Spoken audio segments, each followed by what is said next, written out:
할렐루야. 우리 옆 사람과 인사하실까요? 예수 안에서 사랑합니다.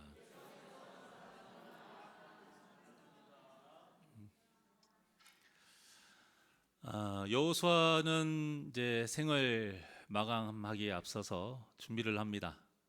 23장과 마지막 24장을 통해서 두 번의 유언을 남겨요.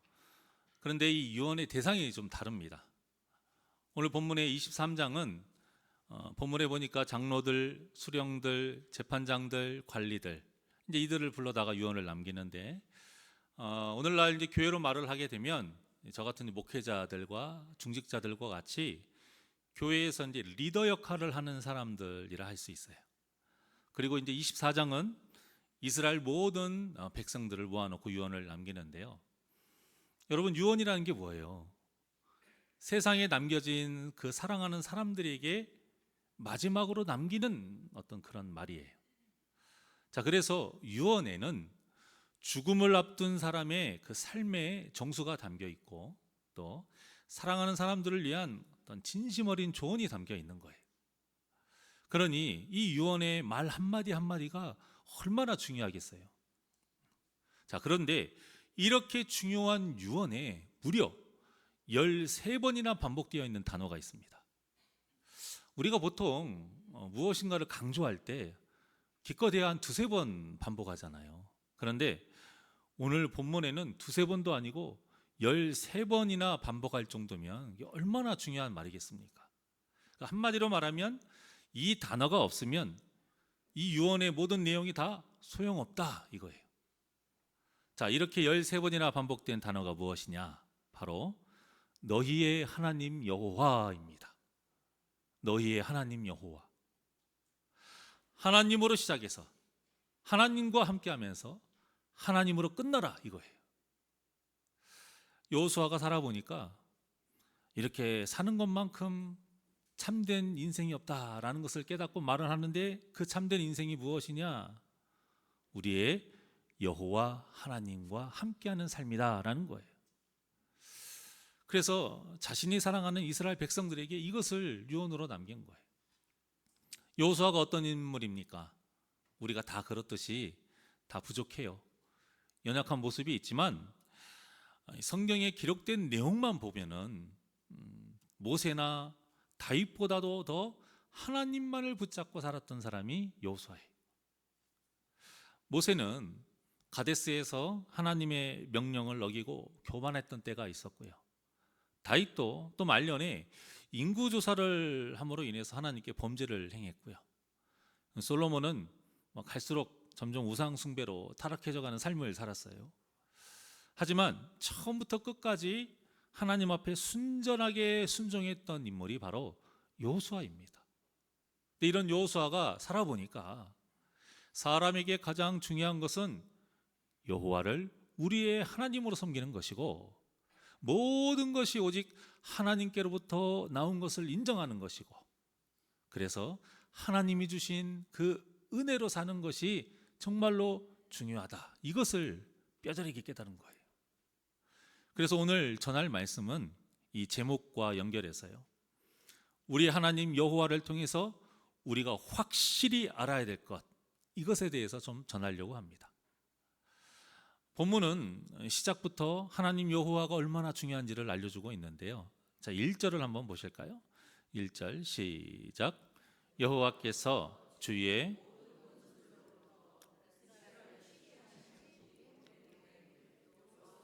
나이 많아 늙은지라. 아멘. 자, 여기에 보면 쉬게 하다라는 단어가 있는데 이게 바로 이제 안식이라는 뜻이죠. 안식. 그런데 이 안식의 주체가 누구시죠? 우리의 하나님 여호와세요. 그래서 우리는 안식의 참된 주인이 하나님이신 것을 정말 명확하게 알아야 돼요, 여러분. 중요한 것은 이 안식의 의미를 또 제대로 이해하는 건데요. 우리가 안식이라고 하면 오늘 본문의 말처럼 단지 쉬는 것, 좀 쉬는 것 이렇게 많이 이해해요. 그러다 보니까 안식을 어떤 식으로 우리가 받아들이냐면 세상적으로 좀 풍요롭고 여유롭고 문제없이 형통한 이런 상태에서 걱정도 없고 근심도 없이 편하게 쉬는 것, 이것을 안식으로 우리가 받아들인단 말입니다. 하지만 성경에서 말하는 안식은 그런 게 아니고요. 이런 세상적이고 물질적인 의미가 아니고요. 완전하고 충분하다, 이런 뜻입니다. 완전하고 충분하다. 누구로 인해서요? 하나님으로 인해서. 세상적인 물질로가 아니고 하나님으로 인해서, 즉 구원받았다라는 뜻이에요. 이 안식의 확장된 의미는 구원받았다라는 거예요. 하나님 나라의 백성이 됐다라는 거예요. 이것이 중요합니다. 그러니까 우리도 이 안식의 의미를 좀 정확하게 이해하고 있어야 돼요. 자, 그저 세상 사람들처럼 잘 먹고 잘 살아서 여유롭게 쉬면서 노는 것이 아니라, 이런 안식은 우리가 누리기를 하나님께서 바라신 적이 한 번도 없어요. 그래서 구원의 은혜를 입은 우리 그리스도인들은 어떤 상황에서도 복의 근원이자 안식의 근원이신 하나님으로 인해 누리는 이 자족의 영성이 있어야 되는 거예요. 자족의 영성. 이 자족의 영성의 중요성을 가르쳤던 사람이 누구예요? 사도 바울이죠. 자, 빌립보서 4장 11절입니다. 시작. 내가 궁핍함으로 말하는 것이 아니니라. 어떠한 형편에든지 나는 자족하기를 배웠노니. 아멘. 바울은 자족의 영성이 있었던 사람입니다. 그런데 어떤 무슨 환경 때문에 이 자족의 영성을 배운 것이 아니다라고 분명히 말씀하고 있어요. 이 자족의 비결은 따로 있는데 이어서 가르쳐주고 있습니다. 12절과 13절. 자, 시작. 나는 비천에 처할 줄도 알고 풍부에 처할 줄도 알아.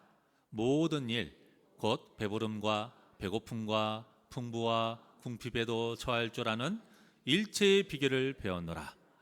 내게 능력 주시는 자 안에서 내가 모든 것을 할 수 있느니라. 아멘. 할렐루야.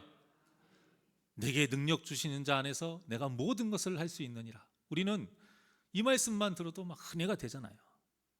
그런데 이 뜻이 우리가 알고 있는 뜻하고 다릅니다. 사도 바울이 이 수많은 핍박과 궁핍과 고난을 당하는 와중에도 이 자족의 영성을 가질 수 있었던 것은 그가 인내심이 많아서도 아니고요, 가난이나 어떤 이런 고난에 익숙해져서도 아니에요. 13절의 말씀, 내게 능력 주시는 자 누구예요? 예수 그리스도. 예수 그리스도를 주인으로 삼았기 때문이에요. 그래서 빌립보서에서 끊임없이 나오는 단어가 뭐냐?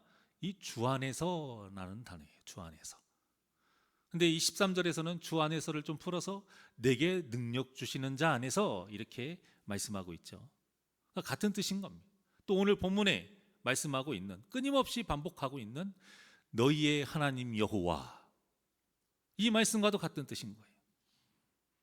그래서 우리가 잘 알고 있는 이 13절의 말씀은 우리가 예수를 잘 믿으면 우리가 원하는 모든 것을 다 할 수 있다, 이런 뜻이 아니에요. 나의 주인 되신 예수님과 함께라면 우리 주님이 우리에게 능력을 주시는데, 어떤 능력을 주시느냐? 바로 자족의 영성이라는 거예요. 이것이 바로 모든 것을 할 수 있다, 이 진짜 의미인 거예요. 어떤 상황에서도 감사할 수 있고, 어떤 상황에서도 기뻐할 수 있는 이 자족의 영성. 그래서 이 자족의 영성이 있는 성도는 가난해도 감사할 수 있는 거예요. 병에 걸려도 감사할 수 있고요, 누가 계속 나를 찔러대도, 그러면서 내 속을 막 긁어대도 감사할 수 있다는 겁니다. 왜냐? 우리 주님이 이 자족의 능력을 주시기 때문에. 그래서 우리는 예수님이 가르쳐 주신 그 비유처럼 참 포도나무이신 그 예수님께 가지로서 착 달라붙어 있기만 하면 되는 거예요. 그러면 우리 주님으로 인해서 자족의 포도 열매를 풍성히 맺을 수 있기 때문이죠. 가지가 좀 말라 비틀어도 괜찮아요. 좀 볼품없이 못생겨도 괜찮아요. 참 포도나무에만 붙어 있기만 하면 반드시 최극상품의 포도 열매를 맺어 살아갈 수 있음을 믿으시기를 바랍니다. 그러니 사랑하는 여러분, 모든 일을 누구 안에서? 주 안에서. 모든 일을 주 안에서 이루시고 오직 우리의 하나님 여호와로 인해 참 평안과 안식을 누리셔서 평생 동안 우리 입에서 감사가 떠나지 않는 우리 복된 성도님들이 되시기를 간절히 소망합니다. 자, 그래서 이 안식의 이 참뜻으로 1절을 해석을 하면 이렇게 돼요. 이스라엘이 하나님께서 보호해 주심으로 모든 원수들로부터 안전해졌다, 이런 뜻입니다. 자, 여호수아는 이 안식의 의미를 잘 알고 있었기 때문에 이스라엘의 리더들에게 말할 때 가장 첫 번째로 이렇게 말을 한 거예요. 3절입니다. 3절 시작. 너희의 하나님 여호와께서 너희를 위하여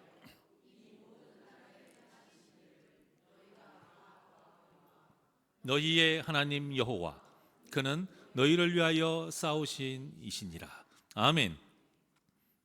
모든 것이 누구의 은혜로 이루어졌다? 하나님의 은혜로 이루어졌다는 거예요.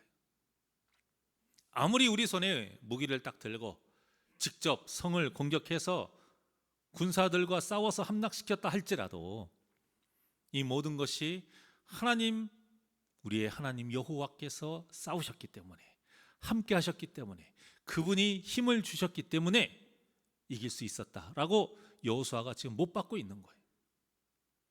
이렇게 모든 것이 하나님의 은혜로 이루어졌다라는 신앙관이 가장 중요하기 때문에 여호수아가 이처럼 유언의 가장 첫 번째로 말하는 거예요. 마찬가지로 우리가 확실히 알고 평생 동안 잊지 않고 기억해야 될 진리가 무엇이냐? 바로 우리 삶의 모든 것이 하나님의 은혜로 이루어졌다라는 사실입니다. 이거는 절대 잊어버리시면 안 돼요. 그런데 우리가 이 당연한 진리를 너무나도 쉽게 잊어버릴 때가 많이 있다는 겁니다. 이 문제를 여호수아가 너무 잘 알아요. 그래서 잊지 말아라, 그런 뜻으로 가장 첫 번째로 강조한 거예요. 내 머리가 좋아서 잘 외우고 공부 잘하고 똑똑한 것이 아니라는 거예요. 내 수완이 좋아서 사람에게 인정받고 사업이 잘 되는 것이 아니라는 겁니다.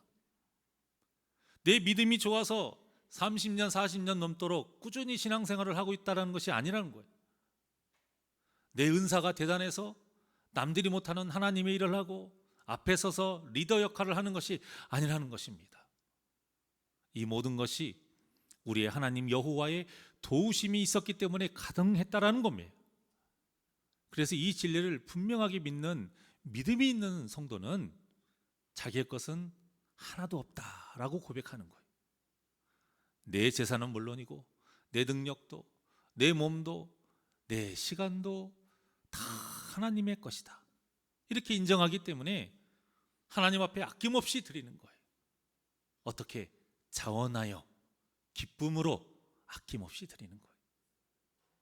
11조 할 때에 11만 9천 원 반올림해서 12만 원, 이런 것에 우리가 뿌듯해하는 것이 아니라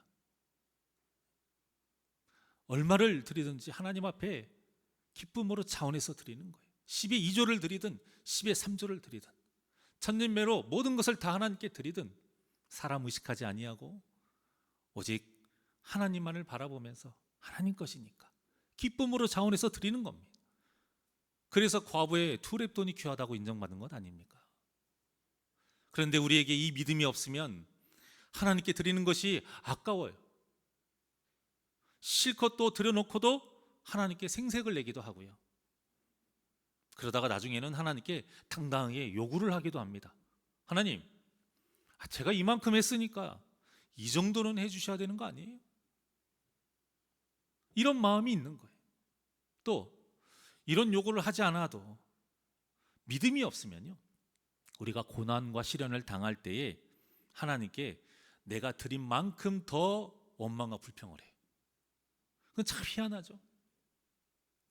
우리가 믿음이 있다라면 고난과 시련을 당할 때 믿음이 있는 만큼 원망과 불평이 적어져야 되는데 내가 하나님 앞에 더 열심히 한 만큼, 더 드린 만큼 원망과 불평을 더해. 하나님, 제가 무슨 복을 바란 적이 있어요? 제가 지금까지 하나님께 얼마나 헌신했는데 이 말도 안 되는 고난과 시련을 주실 수 있어요? 라고 따진다라는 거예요. 그러니까 여호수아의 이 첫 번째 말은 지금까지의 전쟁을 비롯한 모든 일에 우리의 공로는 하나도 없다.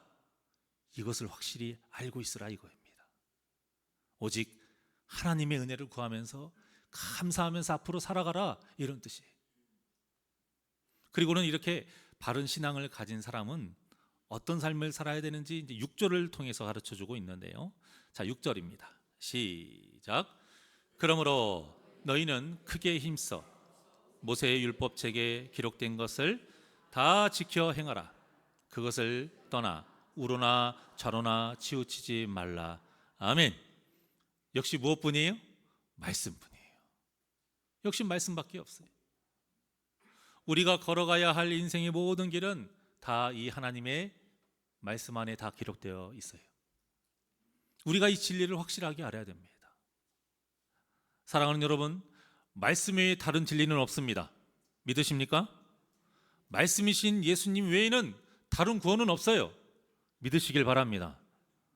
그래서 비록 지키기 좀 힘들고 내가 순종하고 싶지 않은 말씀이라 해도 성도는 반드시 순종해야 하는 거예요.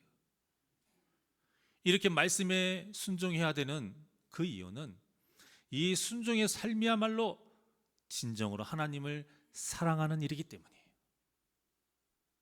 본문에서도 여호수아가 이런 유언을 한 이유는 가나안 땅을 더 강한 나라로 만들어라, 더 붕황한 나라로 만들어라, 백성들이 살기 좋은 나라로 만들어라, 외세 침략 잘 대비해서 오히려 다른 나라 침략해라, 이런 뜻이 아니에요. 여호수아의 이 유언의 핵심은 11절에 있습니다. 자, 11절 시작. 그러므로 스스로 조심하여 너희의 하나님 여호와를 사랑하라. 아멘. 여기에서 스스로 조심하여, 이게 무슨 뜻이에요? 어떤 기준을 가지고 조심해야 한다는 거예요. 그 기준이 뭐예요? 말씀인 것이죠. 말씀. 하나님의 말씀대로 살면서 이스라엘의 하나님 여호와를 사랑하는 삶을 살아가라. 이것이 바로 여호수아가 전하는 이 유언의 진짜 엑기스예요. 핵심인 거예요. 하나님을 사랑하는 것은 말씀에 순종하는 삶이다라는 것을 확실하게 가르쳐주고 있죠. 여러분, 사탄이 이 교회를 타락시킬 때 잘 사용하는 방법이 뭐가 있냐면 성도끼리 또 교회끼리 경쟁심을 갖게 하는 겁니다. 이 경쟁심에 미혹이 돼버리면 신앙생활이 하나님을 사랑하는 것이 아니라 내 신앙이 높다고 인정받는 것, 이것을 위해서 살아가는 잘못된 신앙생활을 하게 되어 있어요. 마치 자신의 은사가 제일 높다고 서로 싸웠던 고린도 교회, 다 그 모습인 거예요. 그래서 내가 예배를 안 빠지고 다 드렸느냐, 내가 얼마나 헌금을 많이 냈느냐, 내가 어떤 은사를 가지고 어떤 위치에서 하나님의 일을 얼마나 많이 오랫동안 했느냐, 이것으로 서로 비교하기에 바빠요. 그리고는 다른 사람보다 더 많이 한 걸로 뿌듯해하고요, 다른 사람보다 더 오래 한 걸로 내 믿음이 더 좋다, 이렇게 생각하는 겁니다. 그러니 얼마나 어리석은 일입니까? 사탄이 이렇게 교묘한 녀석이에요. 교회끼리도 마찬가지입니다. 건물이 지은 지 얼마나 됐는가, 몇 평인가, 값어치가 얼마나 되나, 성도는 몇 명인가, 이런 걸로 서로 비교한다는 거예요. 사랑하는 여러분, 우리 신앙생활의 중심은 하나님을 얼마나 더 사랑하느냐가 되어야 됩니다. 다른 그 어떤 것도 되면 안 돼요. 이것도 다른 누구보다 더 사랑하느냐, 이것이 아니라요, 예전의 나보다 지금 내가 더 하나님을 사랑하고 있느냐, 이것이 되어야 됩니다. 기준이 다른 사람이 아니라 무엇입니까? 옛날의 나, 어제의 나, 예배 드리기 전의 나, 이것이 되어야 돼요. 그리고 하나님을 사랑해야 하는 이유가 또 있는데요, 하나님을 사랑하지 않는다는 것은 하나님의 말씀에 순종하면서 살지 않는다는 것이기 때문에 결국 하나님의 심판과 저주가 임한다는 거예요. 그래서 본문에서도 이 11절과 같이 하나님을 사랑하라, 이 말 다음에 경고의 말씀을 하고 있는데요, 12절과 13절입니다. 자, 시작. 너희가 만일 돌아서서 너희 중에 남아있는 이 민족들을 가까이 하여 더불어 혼인하며 서로 왕래하면 확실히 알라. 너희의 하나님 여호와께서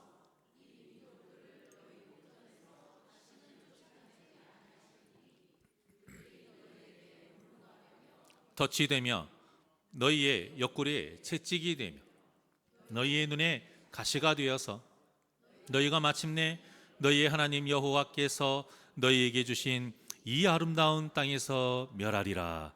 아멘. 보십시오. 우리가 또 확실히 알아야 되는 것이 있어요. 그것이 무엇이냐? 바로 하나님의 말씀을 순종하지 않으면 무서운 심판이 임한다라는 사실입니다. 제발 성경을 읽으실 때에 복, 은혜, 형통 이것만 보지 마시고 심판, 저주의 말씀도 꼭 보시길 바랍니다. 여기에서 이방인들과 혼인하며 서로 왕래한다 이 말이 있어요. 이 말이 오늘날 우리에게는 어떤 뜻이냐면 세상적인 것에 눈을 돌려서 탐심을 가지면서 하나님과 겸하여 섬기지 말아라 그거예요. 우상 숭배하지 말아라 그 뜻입니다. 이렇게 탐심으로 인해 세상적인 것을 쫓으며 살아가게 되면 그 세상의 것들이 13절의 말씀처럼 우리에게 무엇이 된다고 그래요? 올무가 되고 덫이 되고 채찍이 되고 가시가 된다는 거예요. 하나님께서 우리에게 세상적인 것을 주셨을 때에는 정복하고 다스리라고 주신 거예요. 거기에 끌려다니라고 주신 게 아니에요. 섬기라고 주신 것이 아니라는 겁니다. 우리가 그것들을 쫓아가고 목표가 되고 섬기게 되잖아요. 독약이라는 거예요. 그로 인해서 반드시 죽게 되어 있다는 겁니다. 이 사실을 누구보다 잘 아는 존재가 누구냐? 사탄인 겁니다. 사탄. 그래서 아담과 하와를 유혹했던 방법으로 지금도 우리에게 똑같이 유혹하는 겁니다. 이미 하나님이 주신 은혜로도 우리는 충분한데, 우리의 고백처럼 말이죠. 그런데도 그렇게 안식을 누리고 있는데도 세상적인 것을 보암직도 하고 먹음직도 하게 보이게 하는 거예요. 그러니까 정말 부족해서 내가 정말 필요해서 얻으려고 하는 것이 아니라는 거예요.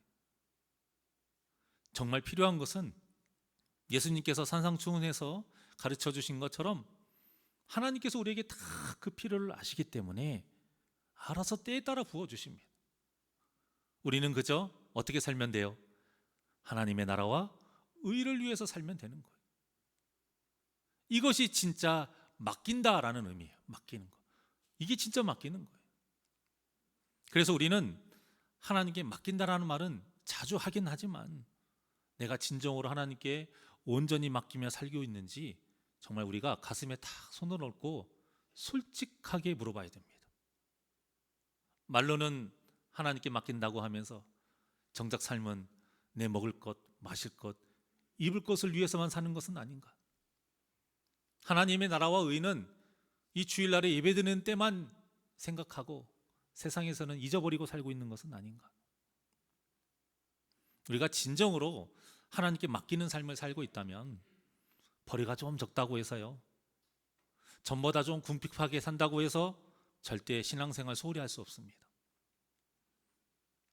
진정으로 하나님께 맡기는 삶을 살고 있다면 계속 원하지 않는 좋지 않는 일이 계속 생긴다고 해서 그래서 내 마음이 막 뒤숭숭하고 뒤엄자리 속이라 해도 절대 예배 자리 쉽게 포기하지 않습니다.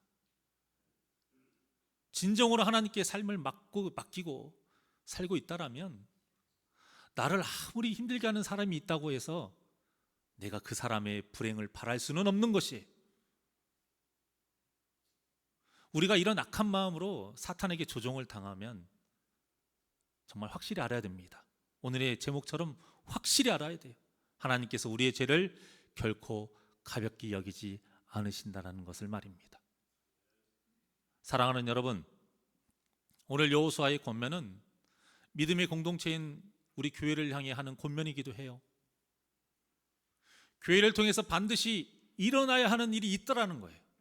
가장 중요한 일, 그게 무엇이냐? 바로 우리 하나님 여호와를 사랑하는 일이라는 겁니다. 성도가 교회를 통해서 해야 되는 일이 이것만큼 중요한 일이 없다라는 거예요. 우리가 이것을 확실하게 알아야 됩니다. 전도하고 교회가 커지고 선교하고 구제하는 것, 헌신하는 것, 직분 올라가는 것 다 좋아요. 하지만 이런 것들이 성도가 교회를 통해서 이루어야 될 첫 번째 목적은 아닙니다. 가장 첫 번째 목적은 하나님을 사랑하는 일입니다. 그리고 하나님을 사랑하면 반드시 이어져서 해야 될 것이 무엇이에요? 예수님께서 가르쳐 주셨잖아요. 계명의 가장 첫째 되는 계명이 있고 둘째 되는 계명이 있다. 하나님의 말씀을 그걸로 딱 요약시키셨잖아요. 첫째 되는 계명은 하나님을 사랑하는 일이요. 둘째 되는 계명은 무엇이에요? 내 이웃을 사랑하는 거예요. 그러니까 교회에서 이루어져야 되는 것은 두 가지입니다. 먼저는 하나님을 사랑하는 것이요. 그리고는 성도를 사랑하는 거예요.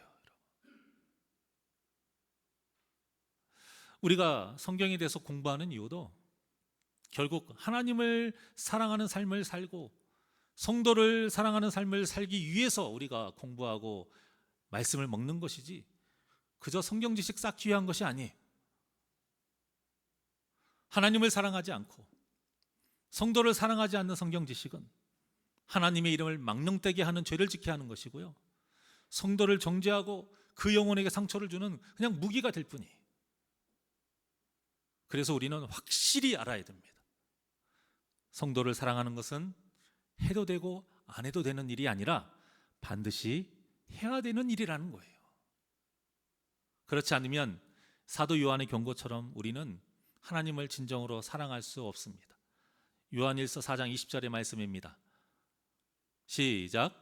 누구든지 하나님을 사랑하노라 하고 그 형제를 미워하면 이는 거짓말하는 자니 보는 바 그 형제를 사랑하지 아니하는 자는 보지 못하는 바 하나님을 사랑할 수 없느니라.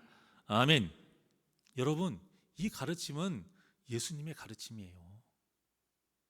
결국 여호수아의 유언은 진정한 하나님의 공동체를 이루는 방법에 대해서 말하고 있습니다. 교회가 교회다워질 수 있는, 교회가 교회다워질 수 있는 방법을 말해주는 것이고요. 하나님의 전이 되어야 되는 우리가 정말로 하나님의 전답게 작은 예수가 될 수 있는 그 방법을 지금 말해주고 있는 거예요. 그것이 무엇이냐? 모든 것이 하나님의 은혜이기에 우리에게 자랑할 것은 하나도 없다라는 것입니다.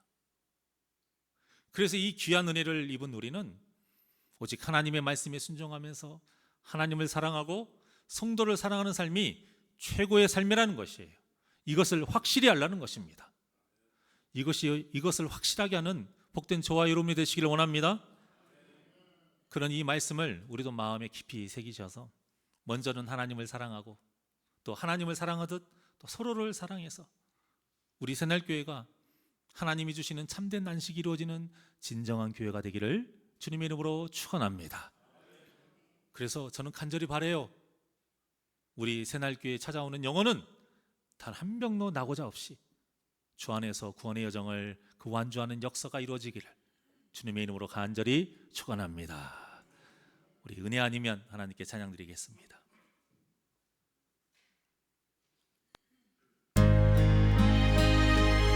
은혜가 아니면 우리는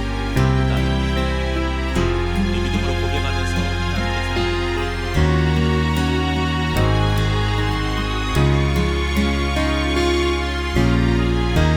어둠 속 헤매이던 내 영혼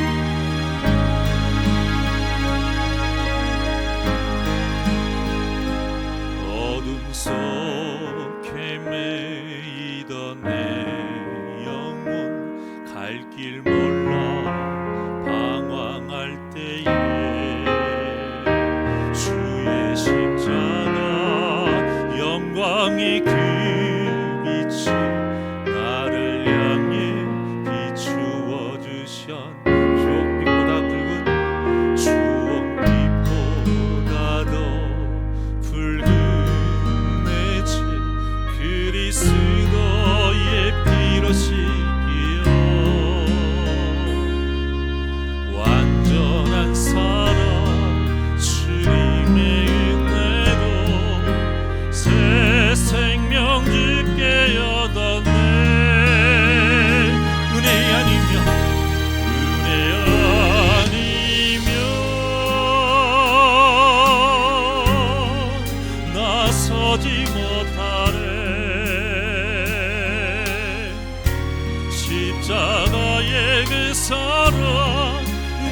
나서지 못하네.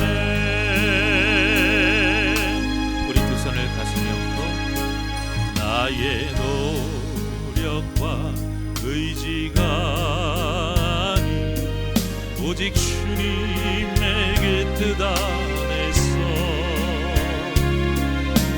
의로운 자라 내게 말씀하셨네. 완전하신 그대로 은혜 아니면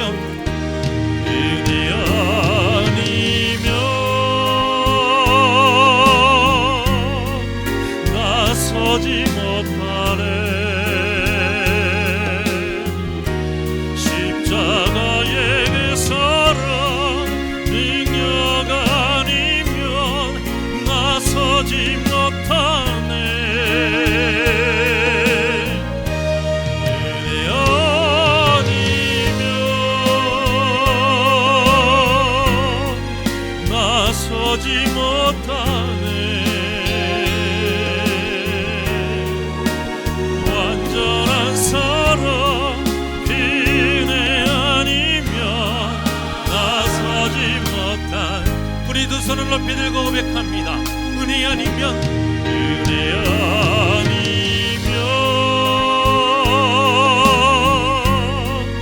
나서지 못하네. 십자가의 그 사랑 능력 아니면 나서지 못하네. 은혜 아니면 나서지 못하네.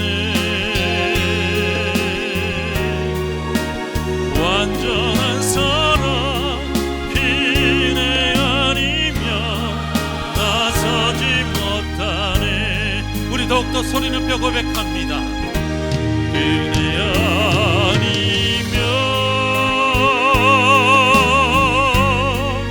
나서지 못하네. 십자가의 그 사랑 능력 아니면 나서지 못하네. 은혜 아니면 나서지 못하네. 완전한 사랑 은혜 아니면 나서지 못하네.